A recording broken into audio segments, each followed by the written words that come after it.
Hi, we're here with Mike Silverman from Drone Aviation.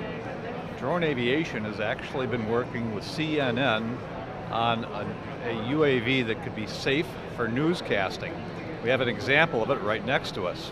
Now, Mike, the interesting thing about this is it's got a tether on it. That's right. Why does it need a tether? Well, with the tether here, we can supply power and get data from the vehicle itself.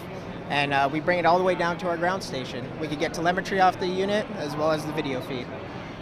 So that makes battery life a non-issue because there's no batteries, correct? That's right. Well, we do have a redundancy battery system, and we actually have them on the ground side and on the vehicle side.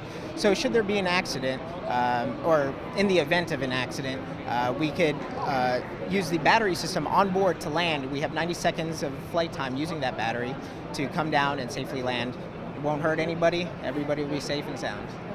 So both power and signals come down that tether. What kind of signals are you sending back and forth? Well, we have telemetry and video feed. Those are the two main ones. We could get the health monitoring of the vehicle and live feed. Yep. And with the certain payload that we're using right here, we could get day, night, and thermal vision. Yep. What kind of wires are in the tether? Is there anything special about that technology? Nope, it's a very simple wire actually. It's Kevlar braided, and it's just a 2-conductor wire going all the way up. What kind of power levels are we talking about to run this thing, going up the tether? We are running a high voltage running up to the system, but it's very safe.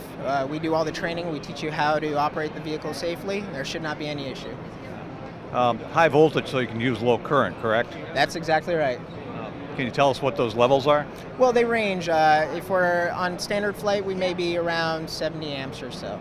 Mike, how do you manage the tether going in and out? That's a great question. We actually have a winch system where the tether is spooled around the winch, and as the vehicle is changing altitude, more slack will be let out, and then as it's coming down, it'll take slack away. Yep. One other question for you, Mike. Since the emphasis on this development was a safe news gathering platform, what other safety features did you build into this? Yep, well there's several fail-safes built into the system. Again, like I mentioned, we have redundant battery systems. Should power fail on the generator, well, we have backup battery on the ground power module down here.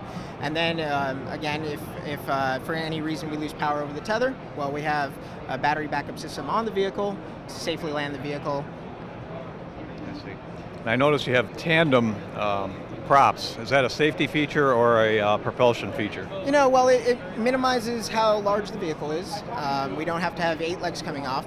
And for our purposes, it's been working very well. No complaints on it. We have folding props, so we can nicely fold the vehicle if needed. We could fold down the legs, the boom arms there. And yeah, it's just been working flawlessly. Great. That's interesting technology, Mike. Thanks. Thank you. Thank you so much.